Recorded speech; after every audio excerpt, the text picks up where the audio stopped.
Bom, muito boa noite a todos. Agradeço aí a oportunidade de, mais uma vez, de estar fazendo uma apresentação aqui para a OASP. E hoje a gente vai estar falando sobre Python para Pentesting, construindo suas próprias ferramentas.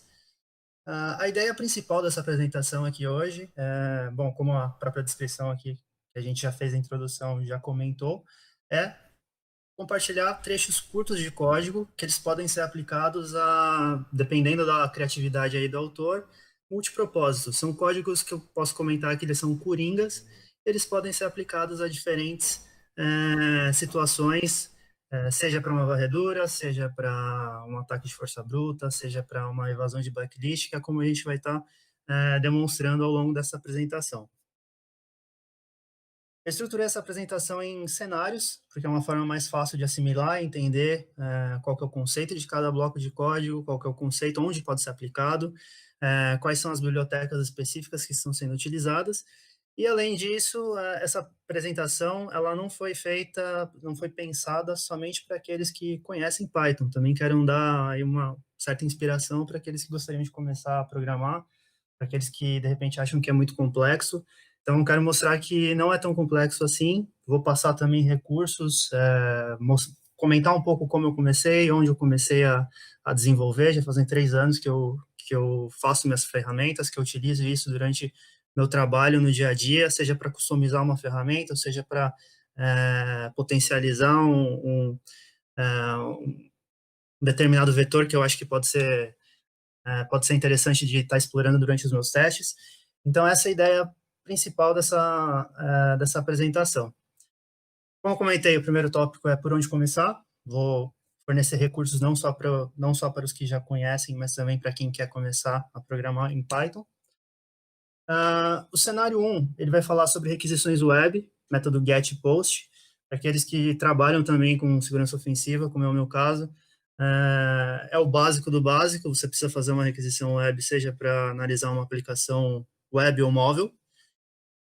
O cenário 2, eu vou estar falando sobre como melhorar a performance de execução do seu código, utilizando filas e threading. Threading é um conceito comum aí para todo mundo que utiliza qualquer tipo de ferramenta voltada para scanning, voltada para a segurança da informação, porque é onde a gente faz o paralelismo de atividades, onde a gente executa tarefas simultâneas a fim de otimizar e fazer a performance do nosso código ou a atividade que a gente quer executar ser mais rápida. O cenário 3 vai ser um ponto aí onde eu vou estar mostrando um código inteiro, eu vou estar explicando esse código de como fazer um ataque de força bruta numa página de login que ela utiliza token. O token, que por si só já é um mecanismo para dificultar ataques de força bruta, ferramentas como Hydra, Medusa, Ncrack ou qualquer outra ferramenta aí que são feitas para fazer um ataque de força bruta, elas são ferramentas que elas são ferramentas que elas não têm essa, digamos assim, essa característica, elas não conseguem trabalhar com um token dinâmico na página. Então, essa é uma forma de a gente fazer um bypass em páginas de login quando a gente quer testar e quer executar um ataque de força bruta. Evitando blacklist de IP com trocas pela rede Tor.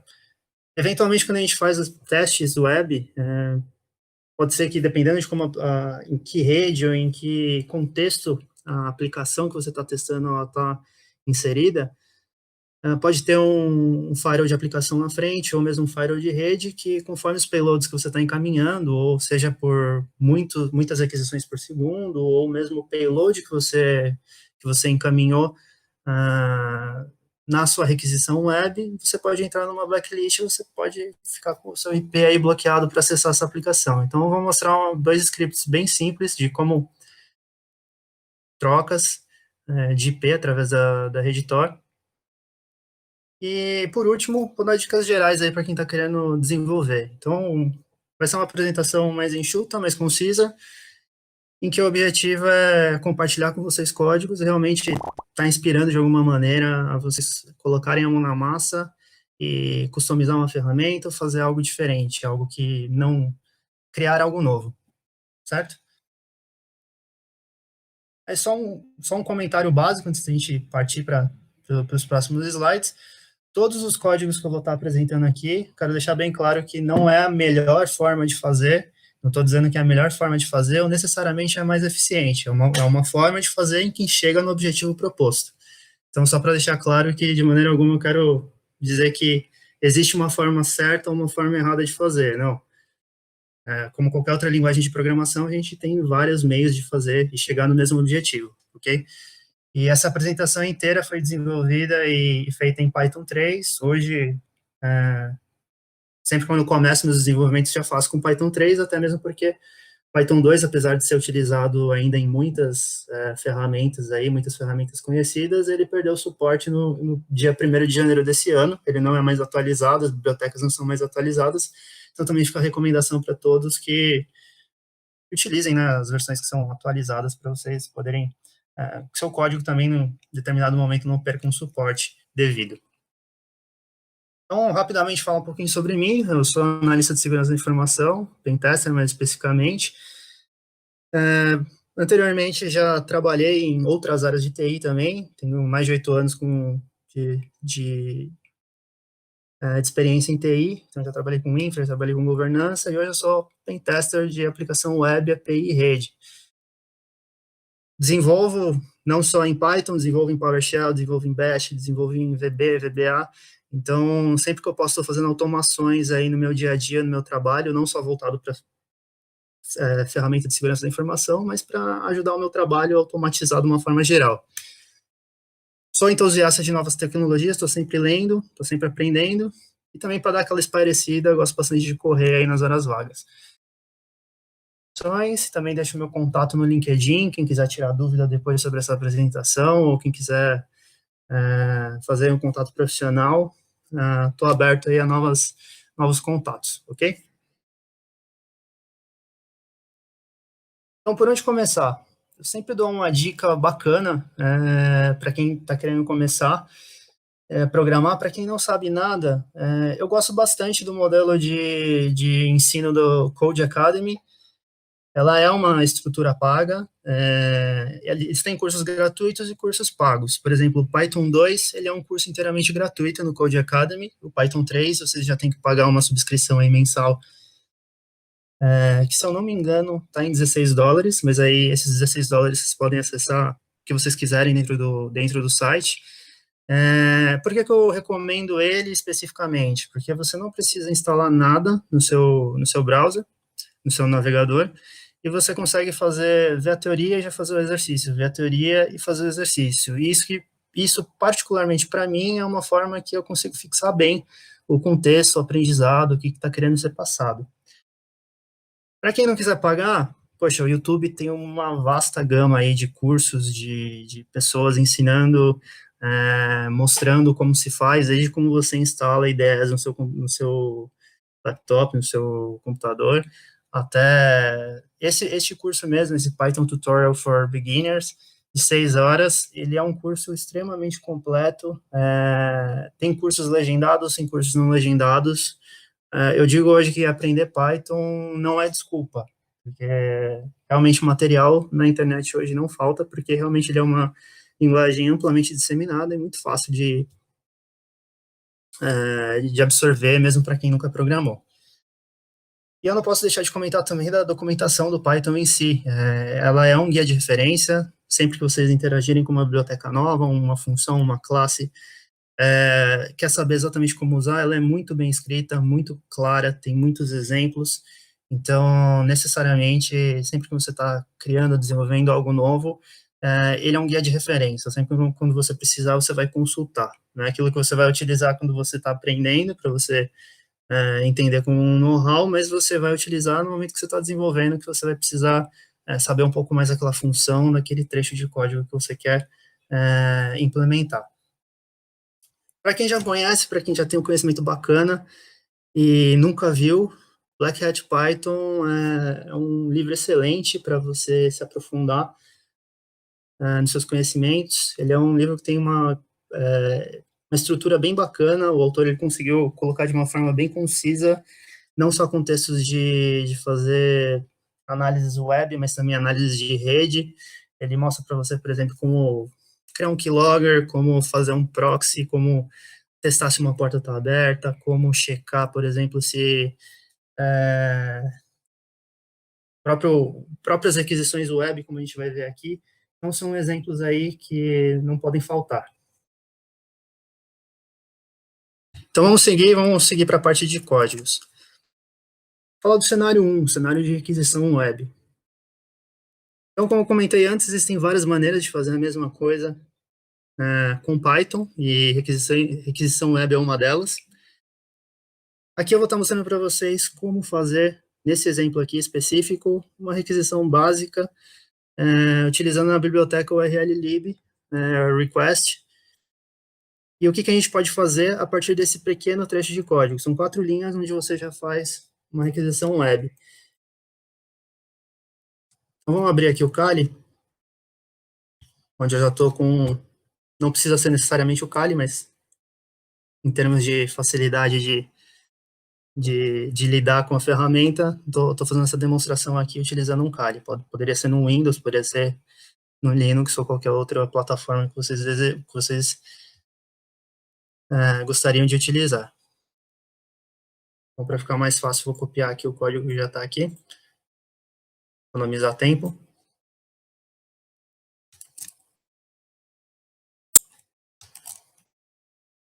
Está aqui na linha de comando do Python, vamos fazer a execução. Então,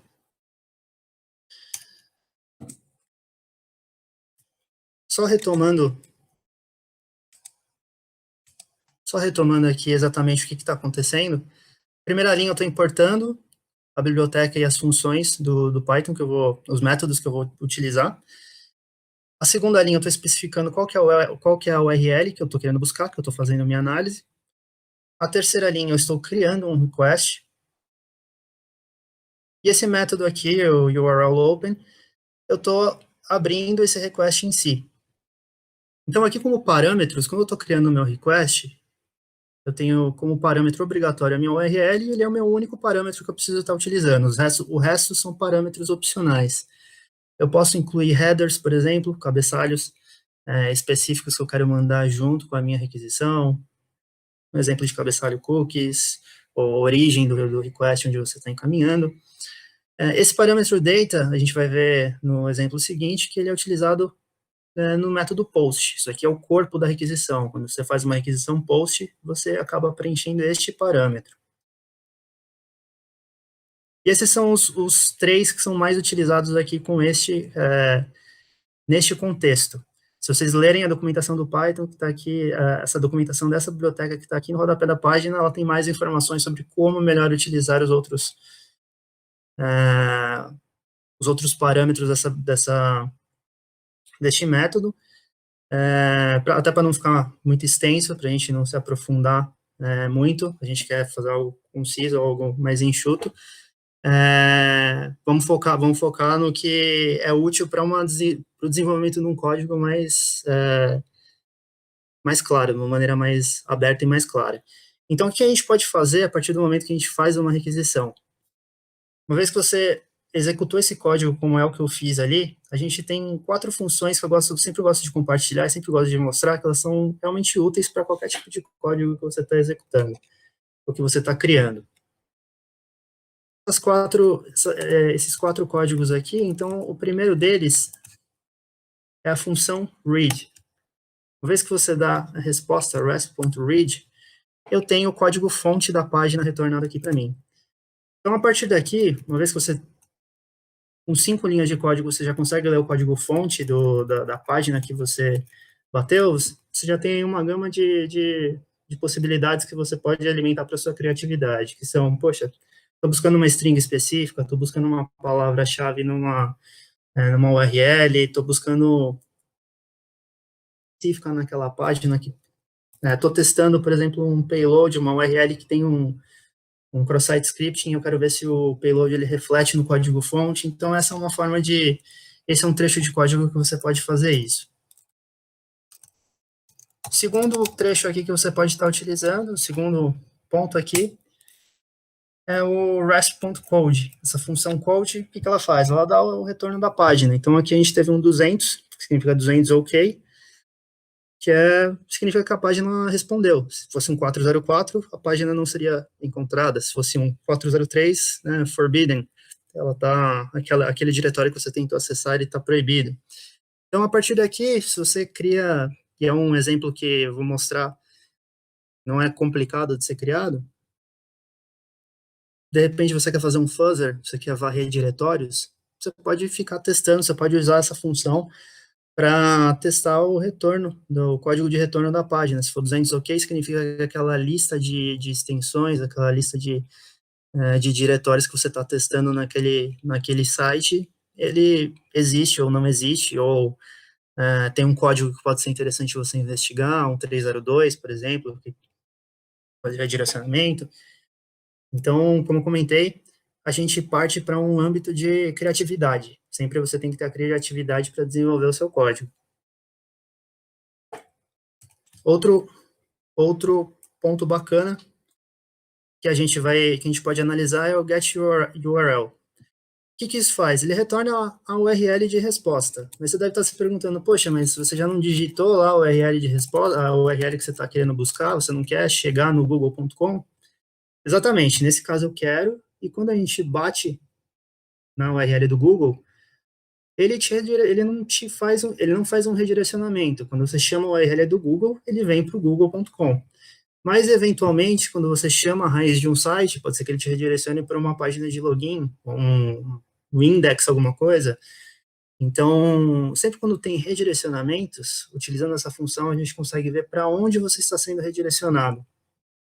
Então, essa é uma outra função bacana de se implementar em um código, fazendo uma requisição web simples, e já com a primeira requisição você já consegue ter todas essas informações.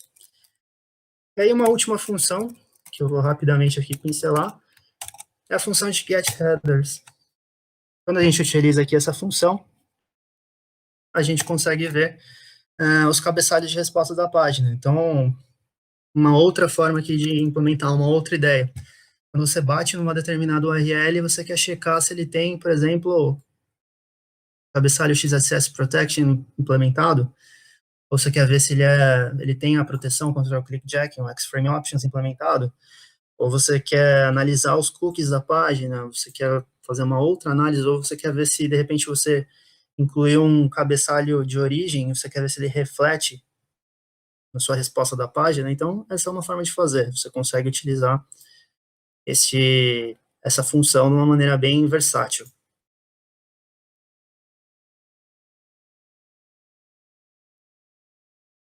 Então, essa é a forma de fazer o método GET. Como comentei, essa é uma forma só. Estou fazendo uma forma breve, uma forma mais concisa, para não ficar também muita informação para quem não conhece. E para quem já conhece, sabe que também tem outras formas de estar fazendo. E eu vou mostrar também como utilizar no cenário 3 o método com a biblioteca de requests. Então, a maneira de fazer post, o método post, com Python, exatamente, a gente usa a mesma forma como a mesma biblioteca que a gente utilizou para fazer o método get. A diferença principal é que a gente vai estar preenchendo este parâmetro aqui, o data, na hora que a gente está criando o nosso request. Aí a única informação relevante é que quando você cria o corpo, né, o que vai ser encaminhado no seu método post, que aqui no caso eu estou fazendo um exemplo básico como se fosse um login de usuário.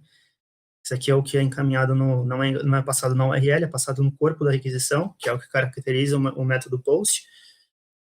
Estou passando o nome do usuário ABC, a senha, e aí é como se fosse, né, a ação dele está sendo uma ação de login. Nessa linha de baixo aqui, o que está acontecendo? Você tem que fazer um encoding deste objeto, do objeto data, porque quando você faz qualquer requisição com o Python 3, e você passa os dados, né, você passa os parâmetros, ele tem que estar no tipo bytes. Então, isso daqui faz a conversão para bytes. E aí, uma vez que você faz essa execução aqui, você faz esse request, ele é enviado e você consegue pegar a resposta da página e acessar os mesmos objetos da mesma maneira como eu fiz com o método get, que eu acabei de mostrar. Então, Para exemplificar esse método POST, eu vou estar fazendo também no cenário 3. O cenário que eu vou fazer, vou mostrar como que é feito uma força bruta, onde a gente já executa um login aí. Então, vai ficar claro para todo mundo como que é feito essa requisição. Partindo para o cenário 2, falando um pouco sobre melhorar a performance e utilizando o threading, como eu comentei, o conceito de threading é o conceito de paralelismo de atividades. E a gente tem um conceito aqui que eu estou introduzindo, que é o conceito de filas. O que significa filas no Python? Filas nada mais é do que uma lista. Só que o Python ele tem esses dois objetos. Ele tem um objeto de lista e ele tem um objeto de filas. Sempre quando a gente trabalha com paralelismo de atividades, a gente utiliza filas. Por quê?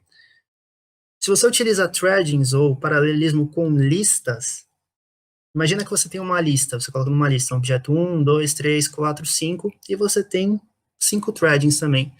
Quando você começar a executar o seu código, todas as threadings, todas as suas atividades paralelas, as 5 atividades paralelas vão pegar o primeiro objeto, elas vão executar o seu código com o primeiro objeto. Depois as 5 vão pegar o segundo objeto e vão executar o seu código com o segundo objeto. E assim por diante. Então, você não está fazendo um paralelismo de atividades, você está executando a mesma coisa 5 vezes. E não é isso que você quer. Você quer que você execute a sua tarefa mais rápido. Com filas, você consegue atingir esse objetivo. Quando você combina filas com threading, você faz com que cada threading pegue um objeto da fila, e aí você tem o paralelismo, você consegue executar o seu código mais rapidamente. Bom, espero que essa explicação tenha sido clara, tenha sido objetiva. Eu deixo aqui no rodapé também as referências para o que eu quero passar aqui. E aqui eu deixo um trecho de código também útil. Eu estou lendo um arquivo, eu estou fazendo a leitura de um arquivo, e eu estou adicionando cada linha desse arquivo numa fila. Onde que isso é útil? Isso pode ser útil, como no exemplo anterior que eu comentei, você quer fazer uma varredura de diretório. Primeiro de tudo, você pode passar como um parâmetro, por exemplo, você pode passar como parâmetro seu arquivo de lista de palavras, e aí você vai abrir aquele arquivo de lista de palavras antes de começar a processar essa lista, e vai jogar tudo numa fila.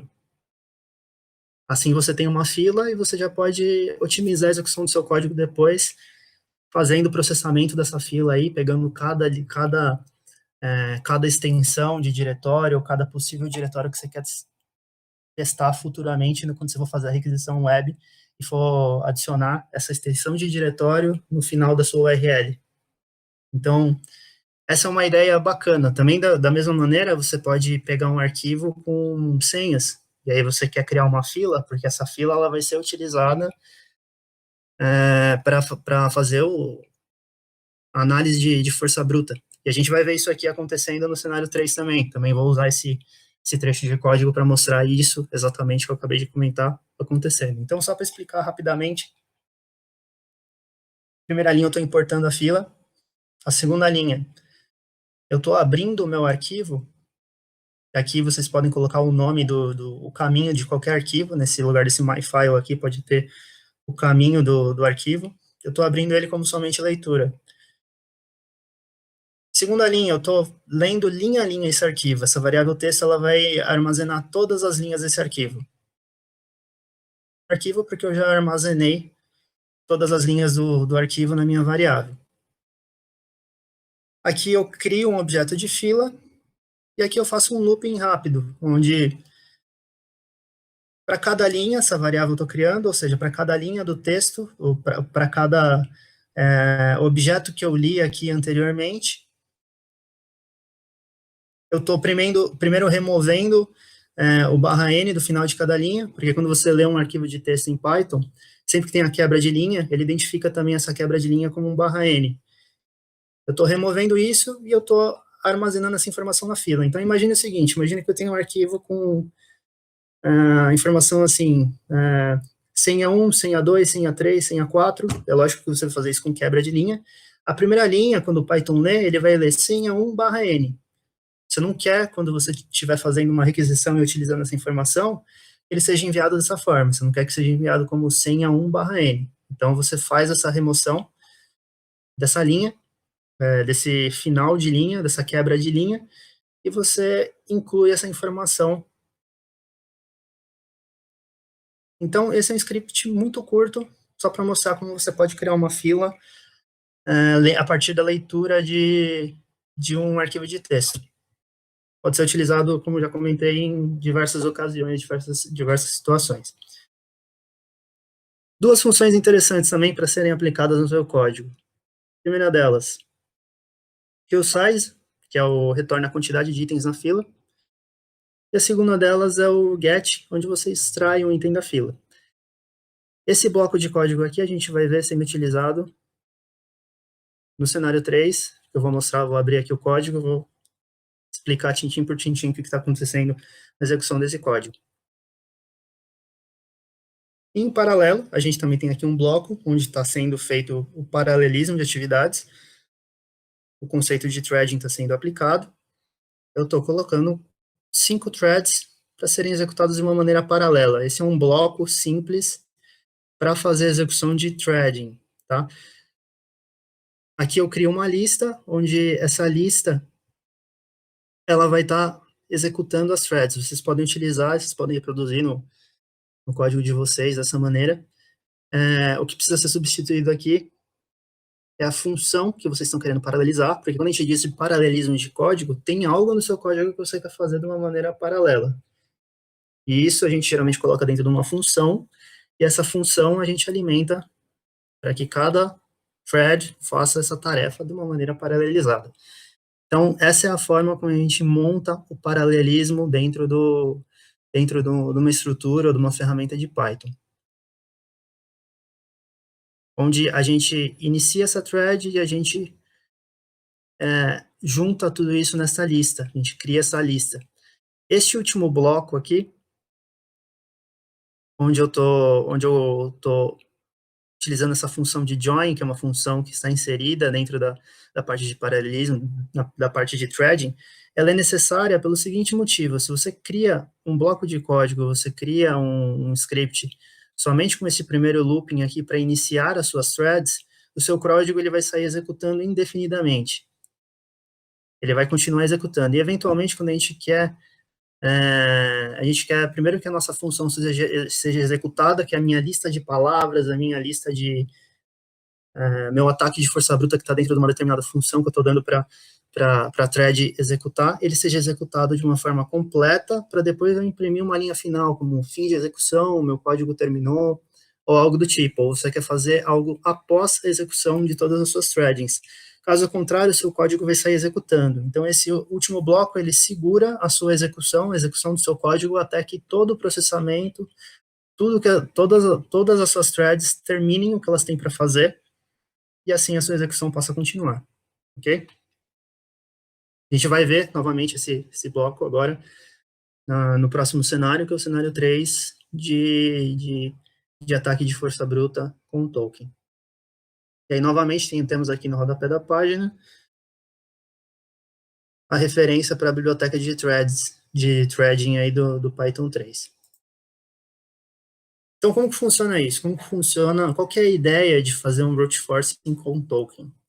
Antes de falar da biblioteca de requests, que é outra forma de fazer requests web, eu vou explicar qual que é a ideia por trás desse código aqui, por trás de fazer um brute forcing com token.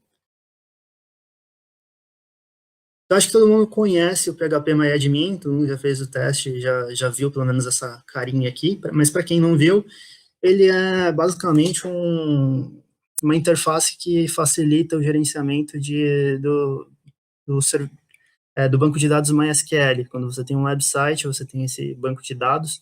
Essa é uma interface web que pode ou não ficar exposta. Geralmente, quando ela está exposta, não é bacana. Mas ela é uma interface que ela facilita o gerenciamento do banco de dados aí de uma maneira remota. E quando você tenta fazer um login aqui, com o usuário e com uma senha, você vê aqui que eu tentei o usuário teste, sim, o teste, ele não passou. Estou logando as requisições pelo burp. que acontece aqui?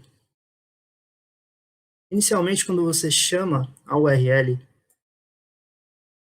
do phpMyAdmin, você bate nesse website, toda vez que eu busco esse website, eu vou ter uma informação diferente aqui, um token diferente.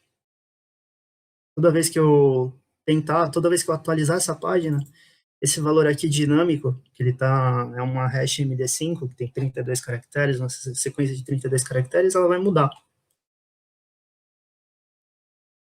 E quando eu faço a minha requisição de login, eu vou encaminhar o método post, eu tenho que necessariamente colocar esse mesmo token que está aparecendo na página. Se eu colocar um token diferente, minha requisição vai falhar. Porque esse token aqui, ele tá associado ao meu valor de cookie atual. Então, se eu checar aqui o código-fonte dessa página, eu procurar por token,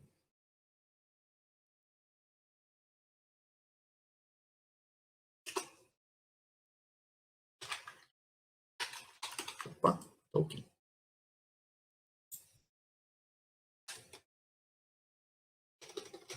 Então, aqui eu tenho o token da página.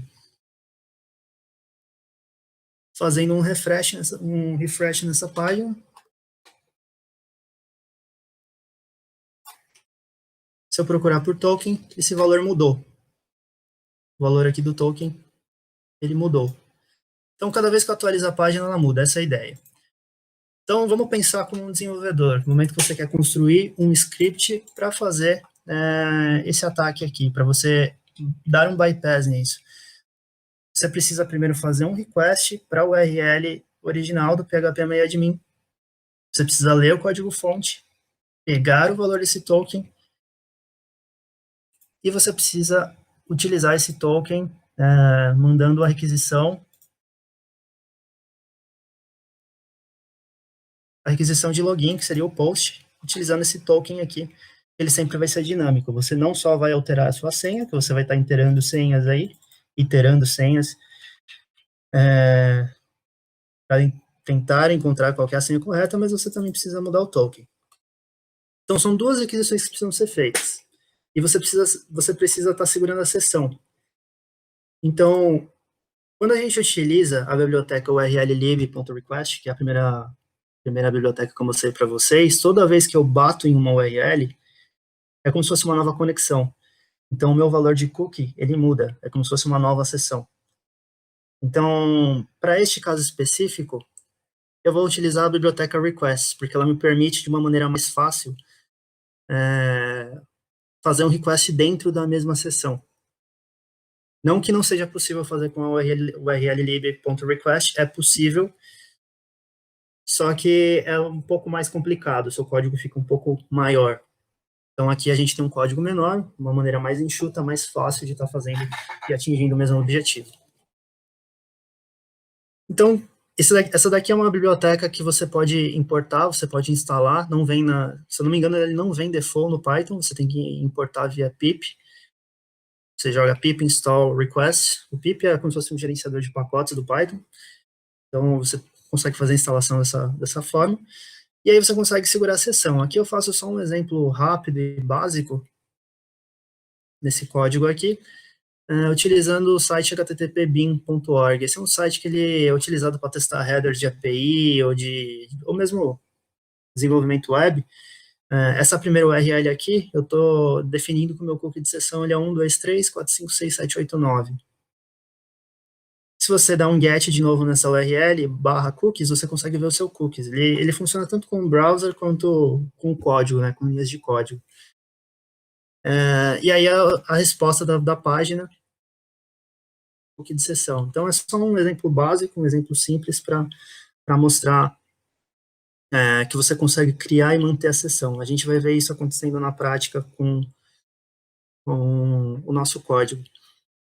E da mesma maneira, como o urllib.request, essa biblioteca de requests, ela também você consegue ler a resposta da página, utilizando a função text, você consegue ver o URL de retorno, utilizando o r.url, você consegue ler o status code e você consegue ver os headers de retorno da página. Ou seja, como comentei, você consegue fazer de maneiras diferentes e atingir, chegar no mesmo objetivo. Vamos analisar o código, vamos ver o código em execução. Então, primeiro eu vou executar o código, só para quem estiver curioso, para saber o que está acontecendo. Eu coloquei, deixar um pouco maior para ficar mais visível. Esse aqui é o nome do meu script, Token Brute Force. O meu primeiro parâmetro vai ser a URL do meu site, que é o http target php myadmin. É um alvo aqui na minha rede local.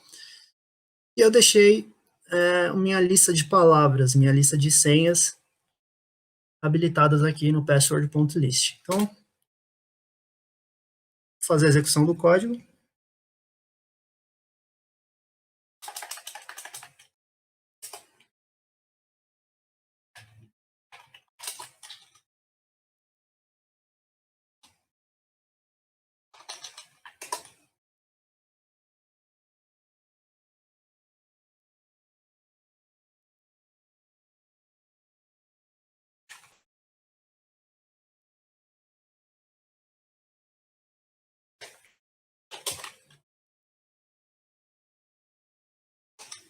O nome da lista estava errado.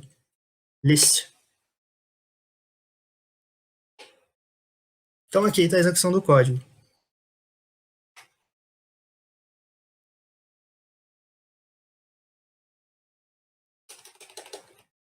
Então, aqui a gente pode ver que cada iteração eu estou mostrando a senha e a minha tentativa, e por final eu encontro aqui a minha senha, a minha possível senha encontrada, que é o Master Pass. Então, vamos analisar rapidamente o que esse código está fazendo.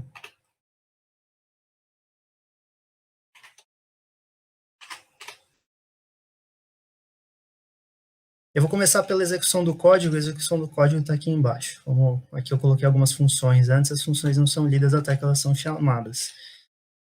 Então eu inicio a execução do meu código. E aqui eu estou chamando a função build word list. Isso aqui eu vou criar a fila com a lista passada como parâmetro. E aí eu estou pegando o segundo argumento do meu código. Se vocês se lembram bem, o segundo argumento do meu código era a lista. Então, essa função aqui, que está bem aqui em cima, build word list, é exatamente aquele bloco que eu mostrei para vocês, onde eu estou lendo a lista de palavras, estou lendo um arquivo, estou colocando as informações dentro da lista, é o mesmo trecho de código. E, por final, eu estou colocando aqui uma informação, ó, número de linhas na lista, e eu estou utilizando a função queueSize, que eu comentei com vocês anteriormente. Se a gente ver aqui, a gente tem número de linhas na lista, 51 palavras na lista. Ok? Então, na sequência do código, depois que eu li a minha lista, eu estou estabelecendo um padrão aqui. Ó. Estabeleça um padrão usando expressões regulares para localizar o token MD5. O que são as expressões regulares? Até vou comentar aqui desse módulo. Deixei aqui como referência este vídeo do YouTube, feito por esse autor, Corey Schaefer. Um vídeo muito bom, ele tem 40 minutos. Ele explica como utilizar essa biblioteca do Python. Expressões regulares, toda vez que você quer buscar um padrão dentro de uma página, você pode utilizar expressões regulares. No caso, a gente está buscando um padrão, que é um token MD5, que a gente sabe que é uma string de caracteres, de 32 caracteres, que são letras e números. Então, isso é um padrão. Se eu tivesse buscando um IP, ele é um padrão. A gente sabe que são 4 octetos. Se eu estivesse buscando um número de telefone, ele é um padrão. Você pode criar uma expressão regular para buscar um padrão dentro da página. Você pode criar uma expressão regular para buscar um CPF. Um outro exemplo, um número de cartão de crédito. Então, essa biblioteca ela é muito versátil. Aqui está uma aplicação dela, onde eu criei uma expressão regular para buscar o token dentro da página. Então, aqui a gente tem o token. Essa expressão regular para buscar uma string de 32 caracteres com letras e números apenas. Por que eu coloquei isso como padrão? Porque no código-fonte, muito provavelmente, isso vai ser uma expressão única. E uma vez que eu encontro essa expressão vai ser o meu token que eu vou estar utilizando na minha requisição posteriormente. Então, essa é a maneira como a gente busca uma informação dinâmica dentro da página, ok? Na linha seguinte, eu uso a URL, que eu passei como primeiro parâmetro, eu só estou colocando aqui, adicionando o diretório do phpMyAdmin para eu fazer o meu primeiro request, certo? Coisa simples, até agora. Aqui embaixo, o bloco que eu mostrei anteriormente, quando eu estava falando do cenário 2 de threads, exatamente o mesmo bloco. E aqui eu tenho a função que eu estou querendo paralelizar. Eu estou querendo que o meu script ele não execute cada tentativa uma por vez. Eu estou fazendo 5 tentativas por vez, porque eu estou utilizando 5 threads. E eu estou colocando aqui também, como parâmetro dessa função, a minha lista de palavras que eu já construí ali, a minha lista, não, perdão, a minha fila, para eu utilizar junto com esse paralelismo de execução, certo? Então, o que essa função está fazendo? Eu criei um laço, eu estou falando nesse laço aqui que enquanto a minha lista não estiver vazia, enquanto a minha fila não estiver vazia, por que eu faço isso? Porque cada vez que você pega um item da fila para você processar, ele realmente remove, não é como uma lista uma lista em Python que quando você processa um item, ele permanece lá. Quando você processa o item da fila, ele remove esse item da fila. Então, quando eu acabar de processar, meu script vai parar de executar e a minha execução vai seguir ou vai terminar se não tiver mais nada para executar depois. Então, como eu comentei, quando a gente está fazendo um ataque de força bruta com token, primeiro você tem que fazer uma execução, tem que fazer uma requisição, estabelecer uma sessão, criar uma sessão, e depois você vai mandar uma segunda requisição para aquele site com a informação do token, com a senha que você quer buscar. Como que eu estou fazendo isso? Estou criando uma sessão, primeiramente, dentro dessa variável S. Aqui eu estou utilizando alguns parâmetros que podem ser utilizados com essa biblioteca request. Eu estou adicionando o meu proxy aqui, eu estou passando, esse script, quando ele é executado, ele está passando por dentro do burp, porque eu quero ver o que ele está fazendo. Poderia ocultar isso aqui também, que o script ele executar da mesma forma. Aqui eu quis exemplificar como que vocês podem utilizar headers, como que vocês podem incluir headers, então eu estou colocando um user agent aí para simular um Firefox, dessa forma como a gente especifica um header. E aqui eu realmente estou fazendo um método get na primeira URL. A primeira URL é aquela URL do phpMyAdmin, onde eu estou especificando que eu vou utilizar um proxy e eu vou utilizar os headers. E eu estou armazenando isso nesta variável. Para eu localizar o meu token, eu estou pedindo para o padrão ser localizado dentro da resposta da página. Ou seja, a função text, ela lê a resposta da página da minha requisição. Uma vez que eu fiz isso daqui, meu token vai estar aqui. E quando a gente utiliza a próxima linha aqui, eu estou buscando a palavra, eu estou pegando o primeiro item da lista, que vai ser a minha primeira senha, que eu vou estar iterando, eu vou estar tentando força bruta. E quando a gente envia, a gente faz um método post com a biblioteca requests, a gente faz isso no modelo de JSON. Ou seja, a gente coloca cada parâmetro do seu corpo, do corpo da sua requisição, no modelo de JSON. Então, é como se fosse um dicionário aqui, né? Então, esses são os parâmetros que a gente encaminha, neste caso aqui, utilizando a biblioteca requests. Como a gente viu anteriormente, aqui pelo burp, quando eu encaminho, eu tenho esse PMA username, um parâmetro, PMA password é outro parâmetro, server é outro parâmetro, target e o token. Então, aqui eu tenho os mesmos parâmetros que eu vou estar encaminhando, com os mesmos valores, os valores que são fixos eu mantive, os únicos valores que são variáveis são,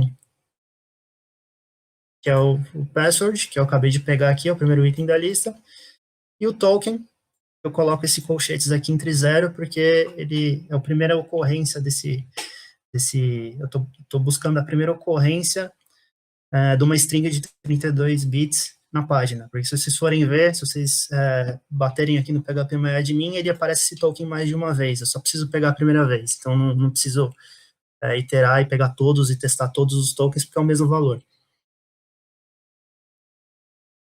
Bom, aqui embaixo eu faço um post, utilizando essas informações aí que eu já utilizei, para o URL index.php, que é onde a gente faz o post aqui, se a gente tiver essa requisição anteriormente logada pelo Burp, ele não faz no phpMyAdmin, ele faz no index.php, que ele encaminha esses dados.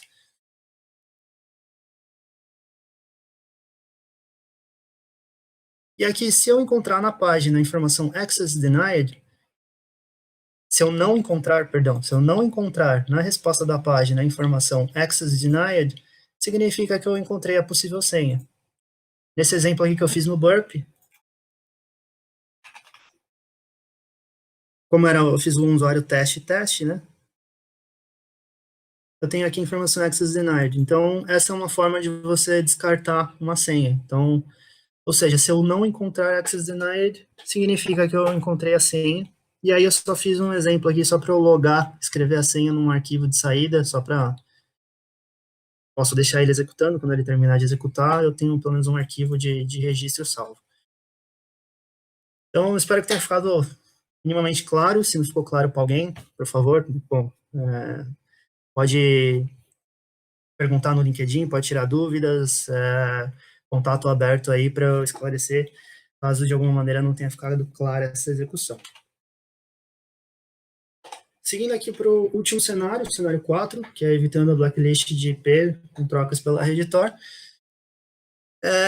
Antes de eu começar realmente a explicar o que está acontecendo aqui, só quero deixar claro que esse é mais um exemplo onde tem vários jeitos de fazer, tem várias formas de fazer, e a maneira como eu fiz aqui não é a mais eficiente, isso eu já deixo claro, apesar de eu ter dito que não tem forma certa ou errada, pode ter uma maneira mais eficiente ou menos eficiente. Essa não é a mais eficiente, mas eu quis exemplificar um meio de utilizar essa biblioteca aqui, que é a subprocess, onde você pode executar comandos do sistema operacional. Então, uma maneira mais eficiente de fazer, você pode utilizar a biblioteca Escape, ou tem também APIs que podem fazer esse serviço por você, mas esse é um meio que chega no mesmo objetivo, atinge a mesma ideia, mas não é um método, digamos assim, mais eficiente de tá fazendo isso, tá? Mas, enfim, comentando sobre a biblioteca subprocess, ela pode ser utilizada para executar comandos do sistema operacional, que eu acho bacana, dependendo do código que você está fazendo, que você está desenvolvendo. Aqui está a referência dela, e dois métodos importantes dessa biblioteca, o popen e o run. A diferença entre eles, dependendo do que você quer fazer, o popen ele executa um programa em novo processo, um processo apartado do seu código Python. O run ele vai executar, como argumento, ele vai criar um subprocesso embaixo do seu código Python. Ok?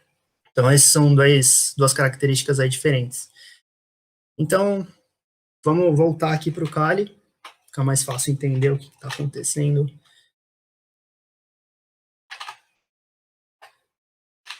O que está acontecendo aqui diretamente vendo o Kali. É algo bem simples que eu estou fazendo. Qual que é a minha sacada aqui? Eu vou estar reiniciando o serviço do Tor. Por isso que eu disse que não era um método mais eficiente de se fazer, o mais bonito, entre aspas, de se fazer, mas chega nesse objetivo. E como que eu estou fazendo isso? Vou colocar meu script para executar.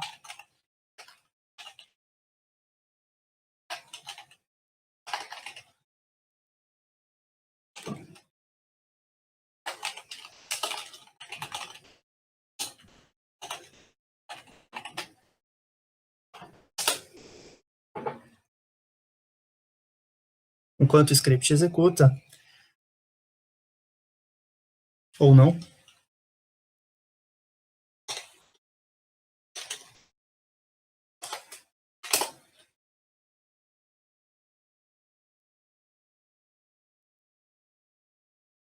Ok.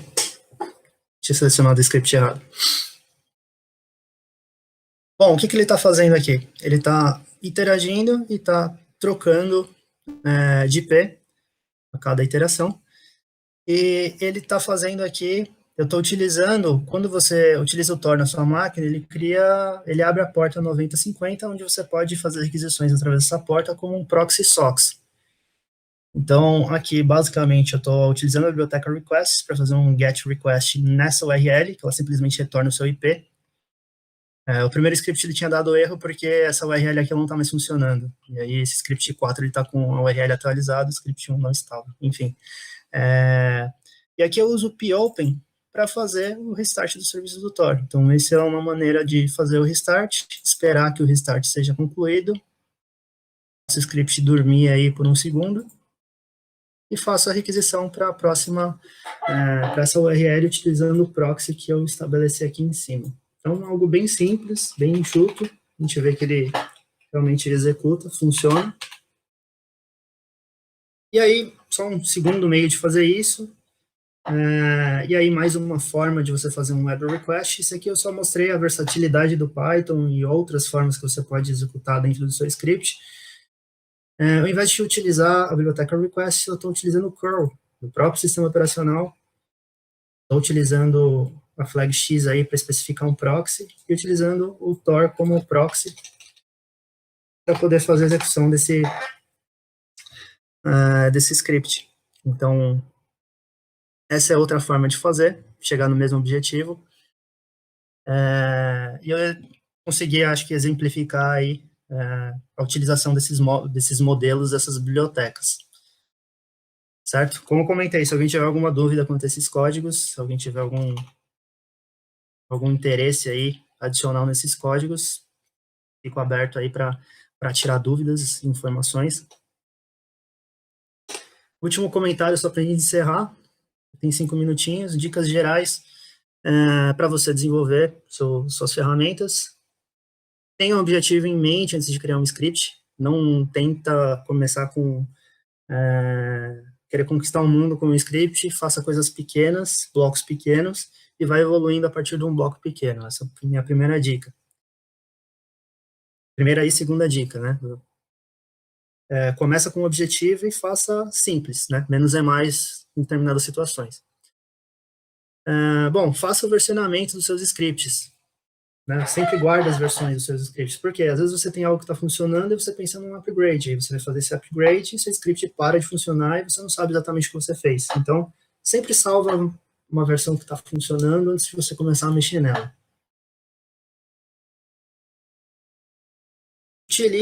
Otimize o seu tempo, então reaproveite o seu código. Como vocês podem ver, eu mostrei trechos de código e funções aqui. Essas funções que eu mostrei para vocês, elas podem ser empregadas, a função de criação de fila, a função de iterar, a função da parte de threading, são funções que podem ser utilizadas em diferentes gamas, em diferentes códigos aí, são funções coringa, então sempre façam o reaproveitamento de código para vocês pouparem tempo durante o desenvolvimento também. Mantenha uma lista de to-do comentada no seu código.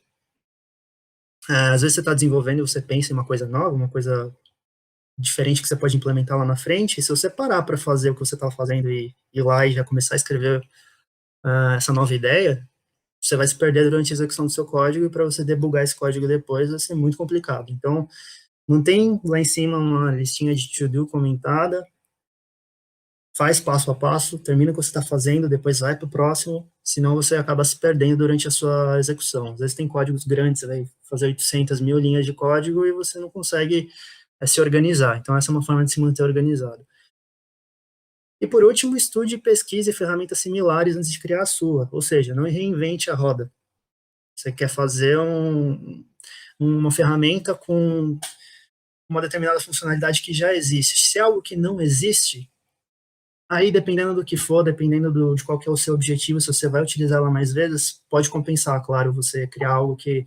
você vai fazer um fuzzer que tem uma função X que você não vê em nenhum outro fuzzer disponível aí na web. Então, eu acho que realmente compensa você começar esse desenvolvimento. Ou você quer orquestrar execuções. Então, compensa você fazer esse desenvolvimento. Mas sempre tenha em mente que você não precisa reinventar a roda. Bom, pessoal, gostaria de agradecer novamente o pessoal da OASP aí por esse convite. Fica novamente o meu contato. Agradeço novamente a todos aí. Muito obrigado por essa hora aí de vocês de compartilhar conhecimento.